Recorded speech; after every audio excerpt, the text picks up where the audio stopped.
Bonjour les amis, j'espère que vous allez bien. Je suis hyper content de vous retrouver en ce dimanche. Petit 14h, petite réunion des passionnés Petite réunion des passionnés des animaux de compagnie. Je suis trop content. Aujourd'hui, on va parler de quoi?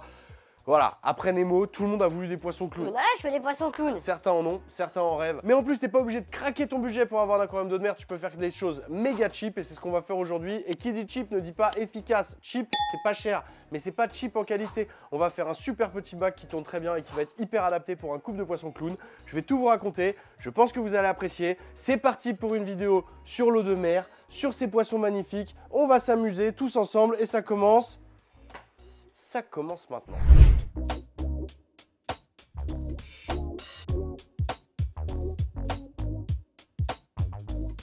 Les poissons clowns sont donc des poissons d'eau de mer qui vivent en couple. Donc vous avez déjà vu à de nombreuses fois, Nemo a popularisé cette espèce de façon stratosphérique et planétaire. Tout le monde voulait à un moment des poissons clowns. Avec Dory. Non, c'est pas Dory, c'est un Paracanthus hepatus, putain. Mais bon, on va pas en parler. Ça a popularisé aussi l'aquariophilie et ça a amené aussi plein de débutants dans l'aquariophilie. Et ça, c'est cool aussi. Notre passion, il faut aussi qu'elle grossisse, qu'elle se stabilise et que les anciens qui arrêtent soient renouvelés par des jeunes qui viennent. Donc moi, je suis pas contre en fait qu'il y ait des coups de projecteur sur des espèces. Quand après, bon, il faudrait que ça se fasse mieux que ça s'est fait avec Nemo. Si toi, tu rêves d'avoir des poissons clowns à la maison depuis longtemps, et ben écoute, cette vidéo, elle est faite pour toi. Prends un truc à boire, prends un petit truc à manger, en famille, en couple ou solo. Courage si t'es solo.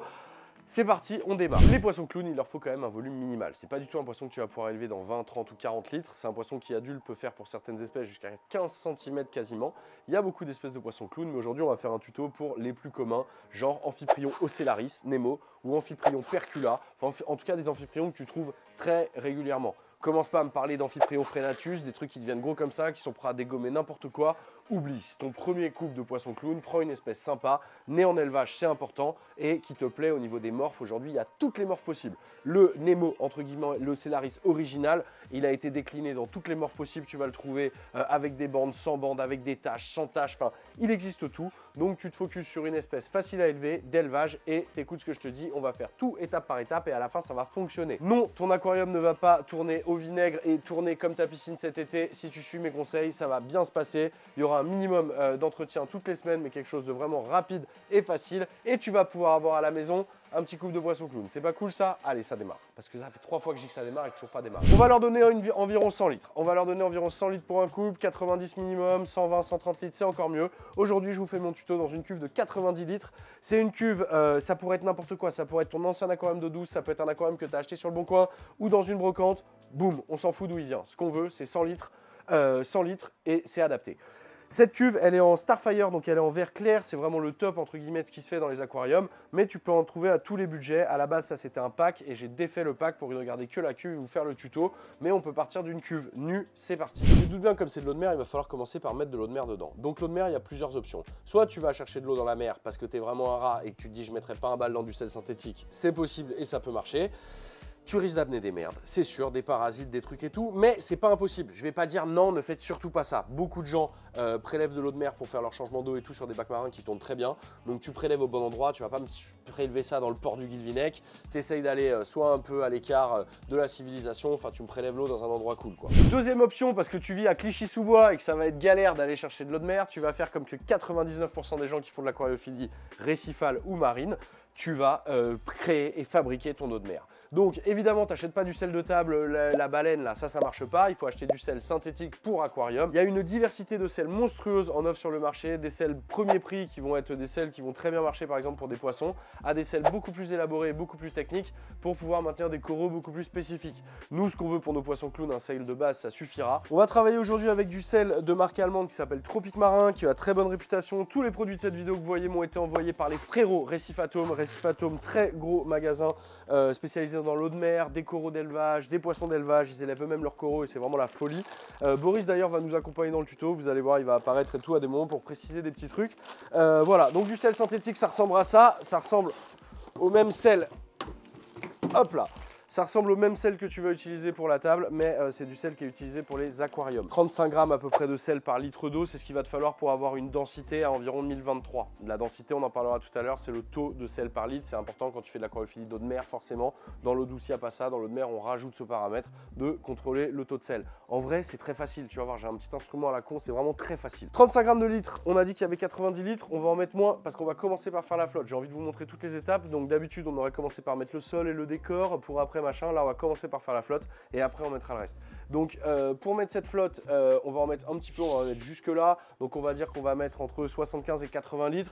Je vous laisse faire l'addition, 80 x 35, 10 x 35, 350, 8 x 5, 40, 3 x 8, 24, 2,8 kg.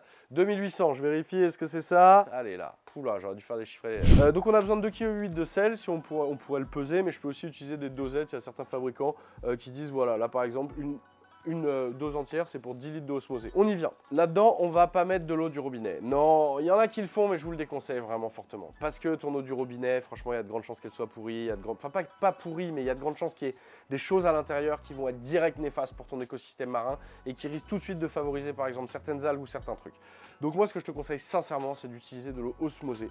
L'eau osmosée, soit tu la fabriques parce que tu as acheté un osmoseur, et dans ce cas-là, tu achètes l'osmoseur neuf parce que toutes les cartouches, il faudra les changer. Si jamais tu achètes d'occasion, change toutes les cartouches. Voilà, tu changes tout. Donc autant l'acheter neuf, honnêtement. Soit tu vas la récupérer dans ton animalerie, mais attention, certaines animaleries, les gars, vous donnez de l'eau osmosée, franchement, l'eau du robinet, elle est mieux, quoi, soyons honnêtes. Donc, vérifie que ton animalerie, elle a de l'eau osmosée de bonne qualité. Si par exemple, tu vas chez un pro type Récifatome, c'est sûr que ton eau, elle sera nickel. Par contre, si tu vas à la jardinerie du coin, où ils n'ont pas changé l'osmoseur depuis 87, l'eau, elle va sortir pourrie. Donc, on fait attention à la source d'eau osmosée qu'on prend et qu'on trouve. Et il vaut mieux parfois investir dans un petit osmoseur à 60, 70 €, peut-être 100 €, mais qui va te sortir de l'eau vraiment pure. Au moins, tu n'auras pas de galère derrière. Voilà. Forcément, cette vidéo, elle va vous donner plein de tuyaux et d'astuces pour pouvoir réduire les coûts au maximum, mais il va falloir quand même mettre un petit billet, tu vois. Tu peux pas reconstituer un écosystème marin pour 40 balles, ça n'existe pas.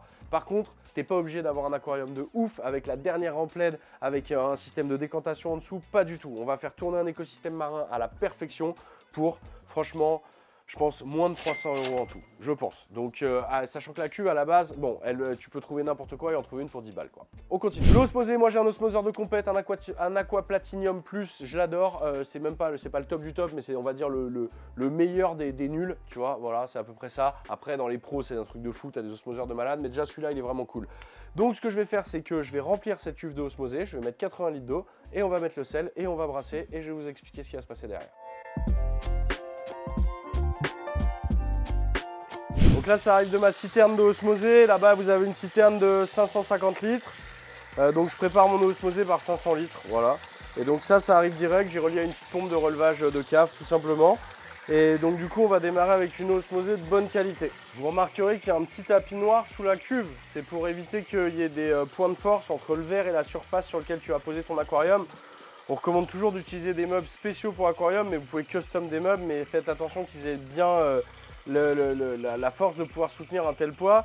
Là, il y a déjà 80 litres d'eau, vous rajoutez le décor, les trucs et tout. C'est un projet qui va faire peut-être 100, 110 kg. Donc, on n'a pas envie de le poser sur un petit meuble tout fragile, quoi. Et on en a fait l'expérience l'année dernière. On a explosé une cuve en plein tuto.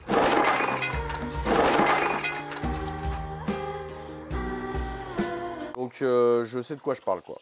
La bonne petite osmosée. L'osmosée, en fait, elle est pure. Donc, ça veut dire quoi? Ça veut dire que c'est une eau qui est passée par plein de filtres différents, des filtres qui ont retenu toutes les particules, des filtres qui ont détoxé la flotte avec des filtres à charbon par exemple. Donc l'eau fait tout un circuit à travers cet appareil et quand elle sort, elle est pure, c'est-à-dire qu'elle n'a rien, il n'y a que de l'eau H2O, il n'y a pas plein de choses qui sont restées, et que ce soit des polluants ou des charges organiques, enfin il n'y a rien dans la flotte, elle est pure et c'est ce qu'on veut, parce que tout ce qu'on veut de bon, c'est là-dedans. Donc si tu prends de l'eau du robinet, bah, tu vas ajouter des trucs que tu voulais pas là-bas. Ok, on a dit qu'il nous fallait 8 dosettes pour pouvoir remplir à peu près ces 80 litres de flotte. Tac, tac, tac. Bon, le sel idéal, c'est de le remuer un peu. Je te cache pas, là je l'ai remué déjà avant de faire la vidéo, mais remue-le parce que s'il a été stocké dans la même position pendant longtemps, il peut y avoir des strates qui s'accumulent. Donc le mieux, c'est de bien remuer ton sel. Si jamais il te brûle un peu les doigts, ça peut arriver. Hop, tac. Donc on a dit 8 doses.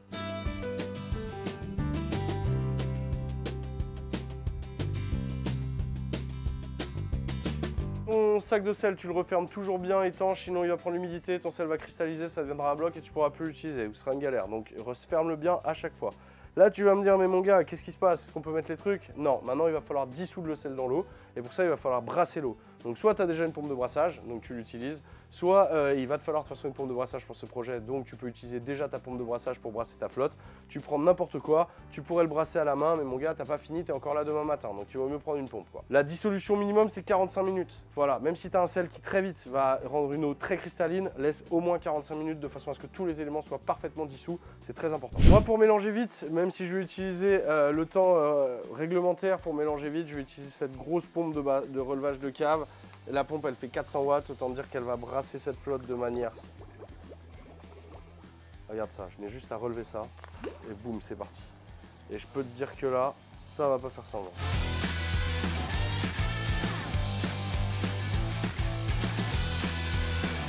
J'ai laissé brasser ma flotte pendant à peu près 1 heure, donc le sel est parfaitement dissous. L'eau est un peu laiteuse, ça dépend des sels. Des fois l'eau est tout de suite cristalline derrière, des fois elle est un peu laiteuse et dans les heures qui suivent, elle va devenir cristalline, mais ça, il n'y a aucun souci. J'ai ajouté une petite rampe, alors j'ai pris une lampe pas chère, une rampe, la Slim LED 45 de chez Superfish. Elle est pas chère, elle est ultra puissante et efficace, enfin pas ultra puissante, mais elle est assez puissante pour mettre en valeur ton aquarium et éclairer ce qui va avoir besoin d'être éclairé en dessous. Là, on va surtout éclairer des algues, on va mettre des algues dans notre décor, vous verrez. Donc ça va largement suffire. Maintenant, à partir de maintenant qu'on a notre eau à la bonne densité, pour vérifier la densité, j'utilise un densimètre comme ça à flotteur. Celui-là, il vient de chez JBL et la plupart, beaucoup de récifalistes l'utilisent, il est assez fiable. Donc j'ai mis de l'eau de mer de mon bac à l'intérieur et je vois en fait à quel niveau de flottaison atteint le truc. Et je sais qu'il me faut une densité à entre 1021 et 1025 pour des poissons, c'est bien. Donc là, je vois, je suis à 1022 pile quand je laisse flotter. Et donc c'est 1024, pardon. Donc c'est une densité qui est tout à fait correcte. Je vous déconseille totalement tous les petits trucs en plastique avec l'aiguille et tout, c'est vraiment pourri. Prenez un densimètre, achetez le Doka si vous voulez. Mais prenez un densimètre comme ça, vous le garderez toute votre vie d'aquariophile. Une fois que j'ai ma flotte comme ça, je vais mettre mon sable. Donc mon sable, le problème, c'est que normalement, on aurait dû faire l'inverse. On aurait dû préparer l'eau de mer à côté, mettre le sable et remplir tout doucement. Là, je vais devoir mettre le sable sous l'eau, c'est pas pratique. Je te conseille vraiment, si tu peux, de faire ton eau de mer à côté, mais il faut un récipient d'au moins 90 litres, tu vois. Si tu n'en as pas, tu l'as fait dans ton bac. Et on va mettre du sable, mais on va pas mettre n'importe quel sable, on va mettre du sable vivant. Le sable vivant, ça veut dire quoi? Ça veut dire que c'est du sable qui a été récolté en mer. Alors attendez, il faut que j'ouvre ce paquet, je l'avais pas prévu, de cutter. Est-ce que j'ai mon assistant cutter qui est là et qui peut me donner un cutter, s'il vous plaît? Donc c'est du sable vivant en fait, donc tu vas me dire, mais ça veut dire quoi du sable vivant? Regarde ça, c'est vraiment du sable qui est conditionné humide. Et regarde, il va nous l'expliquer mieux que nous. Boris, t'as 30 secondes pour m'expliquer ce que c'est que le sable vivant. Le sable vivant, c'est généralement un sable naturel qui est prélevé en profondeur à Hawaï, en Australie, en Indonésie, dans plein de régions dans le monde. Il a la particularité d'être stocké en format humide, ce qui permet de garder les bonnes bactéries. Il a plein d'effets positifs. En premier, le cycle de l'ammoniac. Il est inexistant avec un sable vivant. Ensuite, la porosité, ça réduit les algues. Bien sûr, tous les sables vivants ne se valent pas. Certains sont mal encapsulés, c'est-à-dire les bactéries sont mal conservées. Nous, on utilise le Nature Océan, qui lui est vraiment différent parce qu'il y a un protocole bioactif qui permet d'avoir 20 millions de bactéries par kilogramme de sable. Donc je vais essayer d'aller délicatement poser mon sable au fond de ma flotte sans tout retourner. Ça risque d'être un peu sport, franchement, ça va peut-être être un fiasco total. Mais donc, on va voir si j'y parviens. J'ai ma petite idée de comment je vais faire. Je vais couper juste un petit angle là. Clac. J'ai le cutter le plus éclaté au monde. Franchement, si tu meurs pas du tétanos dans la semaine, si tu te coupes avec, c'est vraiment que t'es un warrior, quoi. Ok, et je vais aller répartir ça au fond direct. À partir du moment où tu mets quelque chose de vivant dans ton bac avec des bactéries, il faut que ce soit chauffé et brassé. Donc là, on va répartir le sable au fond et direct, on va mettre un chauffage et une pompe de brassage. Mais si par exemple l'eau était à 18, ce serait pas bon pour tes bactéries, tu vois. Donc le mieux est vraiment d'avoir une eau déjà chauffée et brassée quand tu mets ton sable. Technique de Sioux, les Sioux employaient cette technique. Hop là. Allez là. Oh là là. Allez, c'est magnifique.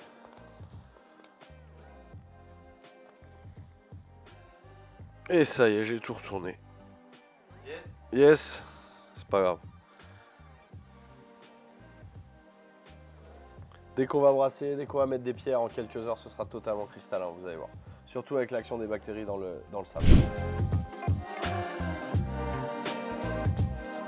Maintenant, on va chauffer, on va brasser. Donc pour chauffer, je vais mettre un petit chauffage. Tac. Je vais brasser avec une pompe pas chère.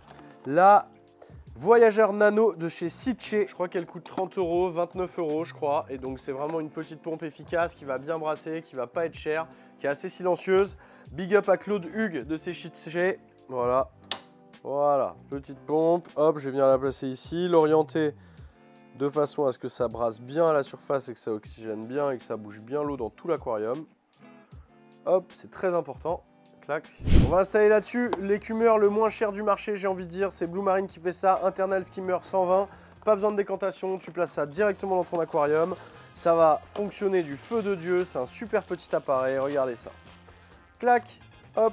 On va le mettre dans le fond. On va essayer de le cacher un petit peu parce que bon, c'est parce qu'on a envie de mettre en avant le matos. Mais bon, si tu veux cacher ton matos, tu mets des milliers d'euros dans un aquarium qui aura un deuxième filtre en dessous, ce qu'on appelle une décantation. Et là, tu ne verras pas du tout le matos. Aujourd'hui, on est dans un tuto pas cher, donc on fait vraiment comme on peut pour limiter les coûts. Et le petit écumeur interne, c'est un très bon moyen de limiter les coûts. Donc on va décaler notre petite pompe de brassage, par exemple. Hop, venir la mettre ici, voilà. On brasse un peu la surface quand même, voilà. Et on va venir placer dans le fond notre petit écumeur. C'est un appareil qui va nous permettre d'enlever la plupart des protéines organiques de l'aquarium et qui va être un des poumons de l'aquarium, l'écumeur, c'est important. On pourrait faire sans, mais c'est beaucoup mieux avec. Donc je te conseille sincèrement de mettre un petit écumeur, même si tu n'as pas de coraux, même si tu veux que des poissons. Il est bien fait, on peut le régler comme ça, clac, il se ventouse, voilà, hop, bim bam boum, on va le ventouser, on va le démarrer et on va regarder ce que ça donne.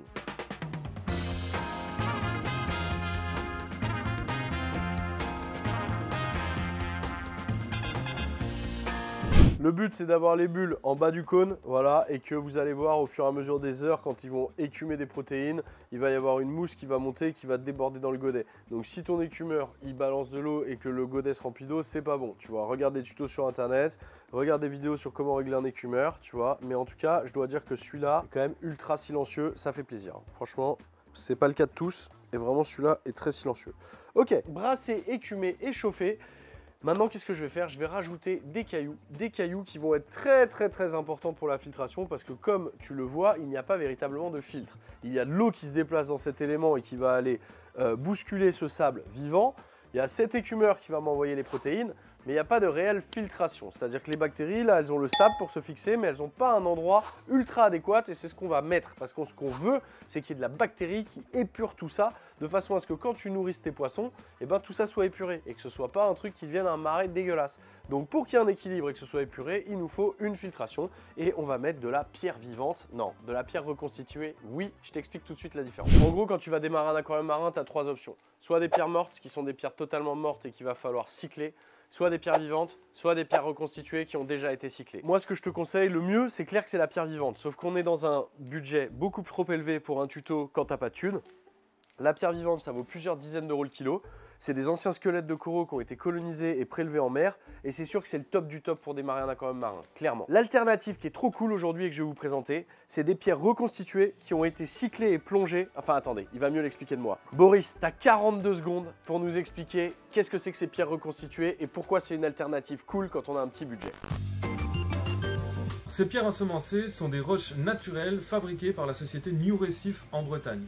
On a un partenariat exclusif avec elle pour les roches ensemencées, puisque ce sont des roches à base de sable de corail liées avec un ciment naturel qu'on neutralise derrière avec de l'acide acétique, qui est du vinaigre pour éviter les relargages, et qu'on va tremper dans des bassins avec de l'eau en renouvellement continu, ça c'est nouveau, de l'eau de mer naturelle prélevée à 80 mètres de fond et surtout filtrée aux UV et aux microbagues. Ça a l'avantage sur tout le développement de la pierre d'avoir que des bonnes bactéries, d'ensemencer les bactéries. Bien sûr que ce n'est pas un ensemencement de biofilm complet, c'est 2 mois, un ensemencement est plus long, mais de ne pas avoir de parasites. Si on le posait dans la mer comme ça, on aurait plein de parasites.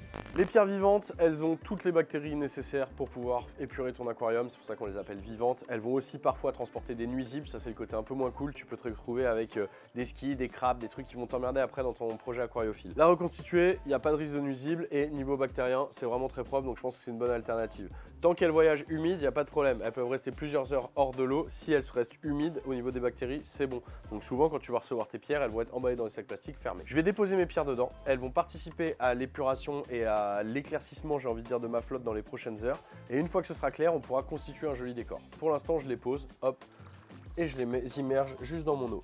Tu remarqueras qu'elles sont tellement poreuses que je vais immerger plusieurs grosses pierres et que le niveau d'eau va à peine monter. Et c'est là qu'on voit aussi la qualité des pierres. Si elles étaient totalement denses, il n'y aurait pas en fait ces niches pour que les bactéries aillent profondément dans la pierre. Donc tu vois, si on mettait des pierres totalement denses, le niveau de l'eau monterait tout de suite. Ok, je vais juste poser mes pierres comme ça, clac, et je vais laisser tourner. Moi, ce que je te conseille et qui peut être aussi très cool, c'est que si tu as un tout petit peu plus de budget, c'est que tu achètes de la pierre comme ça, pas cher, et que tu mettes peut-être 1 ou 2 kilos de pierres vivantes dans ton bac. Tu vois, des petites pierres vivantes comme ça, qui vont aussi permettre de diversifier les différentes bactéries et peut-être d'accélérer le processus. Donc là, je les pose comme ça, en vrac, je vois à peine ce que je fais juste attention que ce soit bien stable, je les ai posés bien dans le fond, voilà. Et là, je n'ai plus rien à faire. T'as vu le nombre de pierres que j'ai ajouté et le peu de niveau d'eau qui est monté? C'est vraiment qu'elles sont très poreuses et que c'est de la très bonne qualité. Donc maintenant, je vais laisser tourner, je vais attendre quelques heures que ça s'éclaircisse et dans quelques heures, on reprend, on constitue le décor et on avance.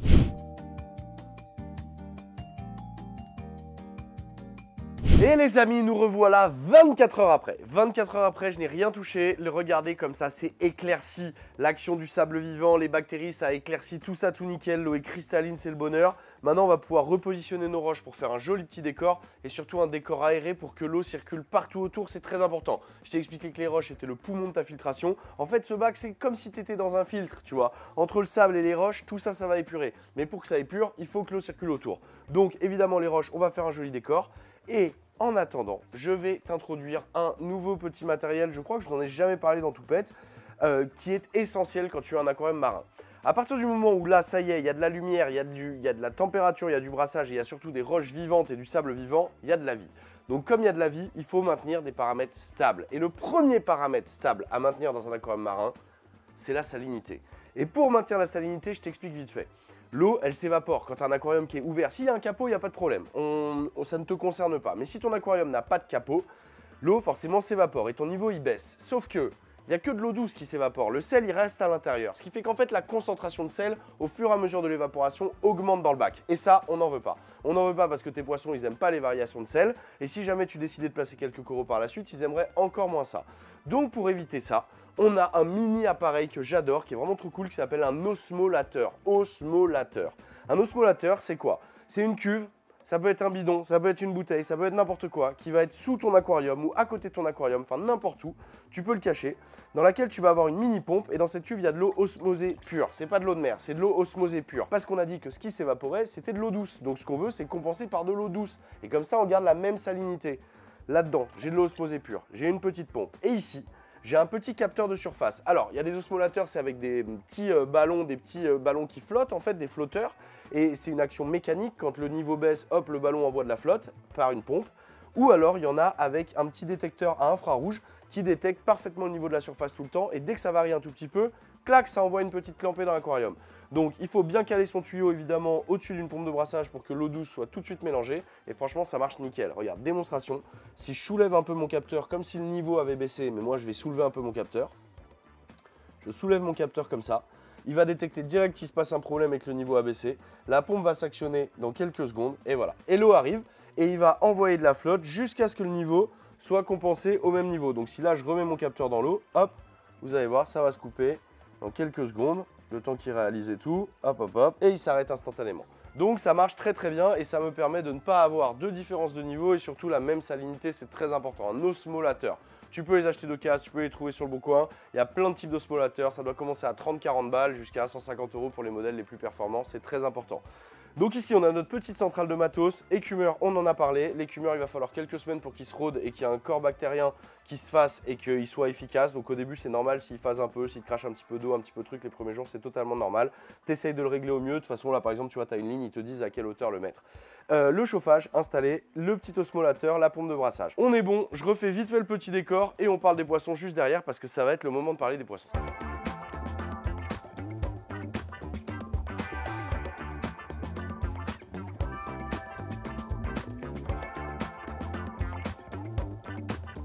Bon, j'ai basiquement bougé le décor, vous voyez, j'ai réagencé vraiment quelques pierres et ça donne un peu de volume. L'eau circule bien autour, donc là c'est vraiment adapté pour un aquarium marin. La petite pompe de brassage, on la place toujours soit un peu en hauteur, c'est bien. On peut toujours la relever un petit peu comme ça aussi pour qu'elle aille bouger la surface et que ça évite de faire un espèce de film en surface. On n'hésite pas, mais le but c'est que ça brasse bien la flotte, hein. Ça sert à rien de surbrasser, surtout pour des poissons. Pour certains coraux, c'est important, mais pour des poissons, c'est pas important. Le but, c'est d'avoir quand même un bon brassage, mais pas non plus une tempête, c'est pas la peine. En parlant de poissons, c'est le moment de parler des poissons. Une fois que tu as fait tout ça, ok, que tout est réglé, que tout marche, que tout tourne bien, tu vas laisser tourner ton bac pendant au moins 3 semaines, 1 mois. Pendant ces 3 semaines et ce mois, il va se passer plein de choses. Tu vas avoir des apparitions d'algues, tu vas pas éclairer trop, genre 6-7 heures par jour maximum au début. Et il va se passer des trucs. Les bactéries vont se développer, des algues vont apparaître. Si jamais tu es parti avec des pierres vivantes, de la vie va apparaître dès ce moment-là. Le soir, si tu vas regarder avec ta lampe, tu vas voir plein de petits trucs, des petits vers, des petits crabes, plein de choses qui sont pas forcément utiles pour ton aquarium et qui parfois sont nuisibles. Donc il faudra bien regarder ce que tu as dans tes pierres vivantes. Parfois, il faudra intervenir et retirer des animaux. Surtout si c'est des animaux qui sont voués à s'attaquer à des poissons plus tard. Ça peut être une petite squille, par exemple, une petite crevette menthe qui est arrivée à l'état tout petit dans tes pierres vivantes et qui quelques mois après sera assez gros pour défoncer tes poissons. Donc sois attentif et regarde bien à la lampe le soir ce que tu as dans tes pierres vivantes. Si tu as des pierres mortes, aucun risque d'avoir ça. Donc à ce moment-là, ce qu'il faut, c'est de la patience. Les algues vont arriver, c'est normal. Elles vont après réduire, donc elles vont d'abord faire un pic. Il va y avoir vraiment beaucoup d'algues dans ton bac les premières semaines et c'est totalement normal. Tu introduiras quelques escargots dédiés à ça pour pouvoir consommer les algues. Et c'est que à l'issue de ce cycle que tu vas pouvoir introduire tes poissons.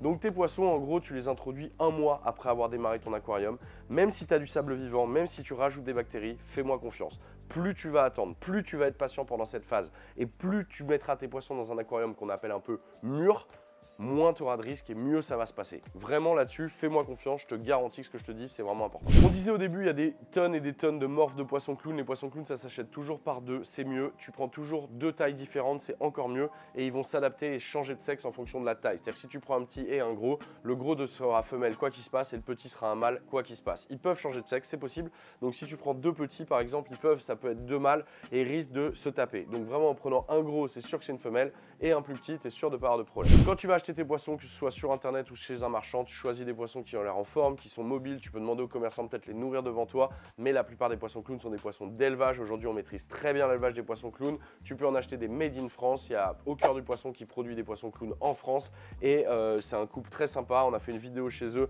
je te mets le lien dans la description. Donc tu peux récupérer des poissons qui sont d'origine France. Ces poissons sont nés en captivité, donc cet aquarium n'a quasiment aucun impact écologique sur la nature. Les pierres sont reconstituées et ont été trempées en Bretagne. Il y a le sable, alors si le sable a été récolté, ok, le sable a été récolté et le kilo de pierre vivante aussi. Mais les poissons et les autres pierres, c'est totalement issu d'un commerce durable. Donc l'aquariophilie marine n'a plus forcément du tout de l'impact sur l'écosystème. Aujourd'hui, on a énormément de poissons d'élevage et ça nous ravit. On a genre 60-70 espèces de dispo de poissons d'élevage. Ça fait plaisir. Ce nombre était divisé par 2 ou 3 il n'y a même pas 10 ans, quoi. Très important, on a oublié de parler d'un truc, les anémones. Tu vas me dire... Oui, mais les poissons clowns, ça vit dans les anémones, pourquoi on met pas une anémone? Parce qu'une anémone, c'est compliqué. Une anémone, il lui faut un super éclairage, il lui faut une super qualité d'eau et il lui faut un brassage protégé. Dis-toi qu'une anémone, ça bouge et qu'en une nuit, elle peut faire 3 fois le tour du bac en se déplaçant. Si elle se déplace dans la pompe de brassage, t'imagines même pas ce que ça devient, l'anémone. L'anémone devient du ketchup. Et là, qu'est-ce qui se passe? Elle est répandue dans le bac et l'anémone, elle a des toxines en elle, donc ton aquarium, ça le flingue et ça tuera tes poissons. Donc les anémones sont vraiment réservées à des aquariophiles expérimentés qui savent ce qu'ils font et qui prennent toujours un risque. Franchement, même si ton aquarium est ultra protégé, ton anémone, elle pourra aller brûler tes autres coraux. Donc même si tu as tout prévu pour que ça se passe bien, elle pourrait quand même, en se déplaçant, aller flinguer des coraux. Donc introduire une anémone dans un aquarium, c'est possible, mais c'est toujours prendre un risque. Et pour ce tuto débutant poisson clown, on évite les anémones. Ils peuvent très bien vivre sans, il n'y a aucun problème. Et j'allais dire, mais une anémone en plastique, non, parce que c'est dégueulasse, mais... pas d'anémone, vraiment crois-moi, pas d'anémone, t'auras des galères. Ça fait 1 mois que t'as attendu, t'as été patient, ça a été dur, mais t'as maté, t'as vu de la petite vie qui se développait, c'était trop cool, il était temps d'aller chercher tes poissons. Donc tu les as commandés sur internet ou t'as été en animalerie, dans tous les cas ils vont arriver dans un sac en plastique comme ça. Souvent tu auras 1 tiers d'eau, 2 tiers d'oxygène ou 2 tiers d'air, ça a été fait en animalerie, ils ont rarement de l'oxygène en France. Mais dans tous les cas tu vas arriver avec tes poissons dans un petit sac comme ça. Le premier truc à faire déjà, c'est pour ne pas les stresser, c'est d'éteindre la lumière de ton aquarium quand tu vas les faire flotter. D'abord on va équilibrer les températures. Donc en gros, très simple, hop, t'éteins ta lumière, boum, et tu fais flotter tes poissons comme ça, que tu laisses sur le côté et tu vas attendre à peu près 15 à 20 minutes avant de pouvoir commencer à équilibrer les paramètres physico-chimiques. Le nom est un peu compliqué, mais en vrai c'est très simple. On va prendre une petite tasse et on va mettre un peu de flotte de l'aquarium dans l'eau des poissons pour que tout ça s'équilibre tranquillement. Donc là on attend un quart d'heure que les températures s'équilibrent et on y va.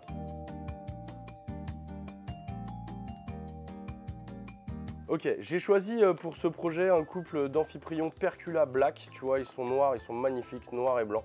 Ils sont vraiment trop beaux. Je te conseille vraiment de prendre des petites espèces, hein, vraiment ne prends pas des espèces de poissons clowns qui deviennent vraiment énormes, ce serait vraiment une galère. Et donc si tant que tu tapes dans les ocellaris, les percula, il y en a plein des petites espèces, ça ira. Et surtout tu prends un couple, hein. Tu commences pas à en prendre tout un groupe, ça risque de se fighter rapidos quoi. Donc hop, ce que je vais faire c'est que, regarde, je vais ouvrir mon sac tranquillement, comme ça, hop, et je vais venir verser un peu de flotte dedans. Et on va faire ça toutes les 5 minutes, pendant 20 minutes, on va le faire 4 fois et dans 20 minutes, on relâche les poissons dedans. C'est parti. Ok, donc tu vois, je prends des petites clampées. Je vais pas non plus doubler le volume direct. Je prends des petites clampées, là, il y a 200 ml. Hop. Et je rajoute. Clac, comme ça.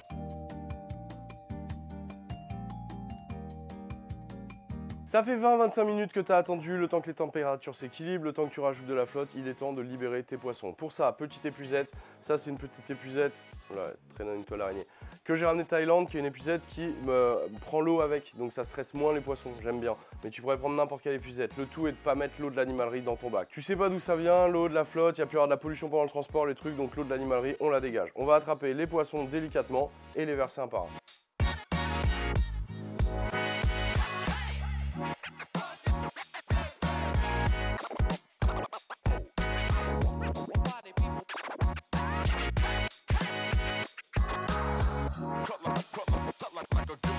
Au début, c'est normal qu'ils soient un peu stressés, qu'ils aillent soit se cacher, soit se mettre dans un coin, surtout si tu as rallumé la lumière rapidement. Donc n'hésite pas à leur laisser une petite phase de 12 heures sans lumière. Déjà, ça va les déstresser un petit peu. Et surtout, attends un peu pour les nourrir. Tu les nourriras le lendemain. Les poissons clowns, ils mangent à peu près tout ce qui est disponible sur le marché en termes d'alimentation. Des paillettes, des granulés, mais aussi de la nourriture congelée. Tu peux leur donner des petits bouts d'animaux marins comme de la moule, des trucs comme ça, mais toujours des petites quantités. 1 à 2 à 3 fois par jour. Le mieux, c'est de nourrir 2 fois par jour, mais toujours des petites quantités. Il faut que tout ce que tu donnes soit mangé dans la minute. Tu vois, si tu commences à avoir des granulés qui vont se mettre dans le fond et qui n'y touchent pas, on oublie. Le but est de donner vraiment des petites quantités. Et ce que je te conseille, c'est quand tu les récupères, comme au début, ils ne sont pas trop habitués aux granulés à venir à la surface, ce que tu peux faire, c'est donc prendre par exemple des moules congelées et dispatcher ça dans l'aquarium. Ça va voler avec le brassage et eux, ils vont aller le manger direct. Donc on nourrit 2 fois par jour, des toutes petites quantités, et on nourrit genre 6 jours sur 7, un jour de jeûne par semaine, c'est pas plus mal.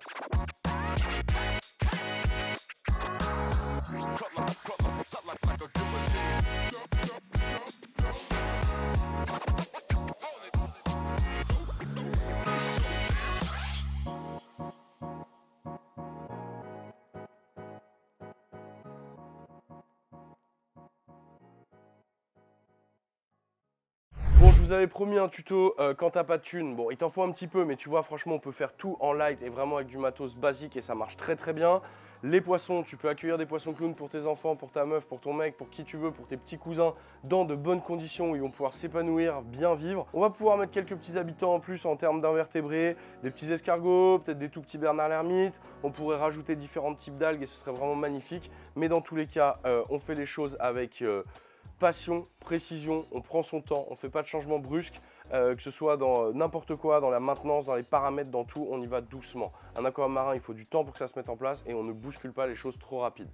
La nourriture, on y va tout doux. Les changements d'eau, moi ce que je te conseille sincèrement, c'est de changer 15% par semaine. Tu changes 15% de la flotte par semaine et tu es tranquille. Tu prépares ton eau de mer un peu à l'avance, la veille, et le lendemain, tu changes 15%. Toutes les semaines, tu n'auras pas de problème de maintenance. Ton matos, tu l'entretiens bien, tu le nettoies à fond peut-être une fois tous les 3 mois, mais tu nettoies et tu fais de la maintenance régulière sur tout ton matos et ça va rouler nickel. Donc non, l'aquariophilie marine, c'est pas réservé aux gens qui sont blindés. Non, c'est pas réservé aux gens qui sont ultra avides de connaissances, c'est-à-dire qu'à partir du moment où tu potasses un peu et tu te renseignes, c'est totalement accessible.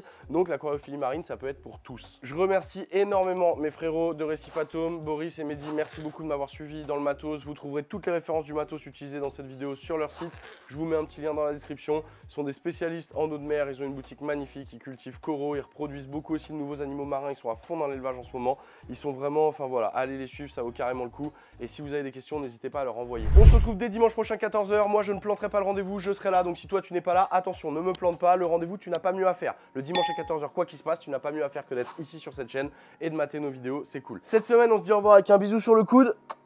Perso, j'y arrive pas. Essaye, à mon avis. Franchement, si tu y arrives, c'est que tu as un problème physique. Salut les amis, on se retrouve la semaine prochaine. Bisous les filles. Salut les gars. Ciao.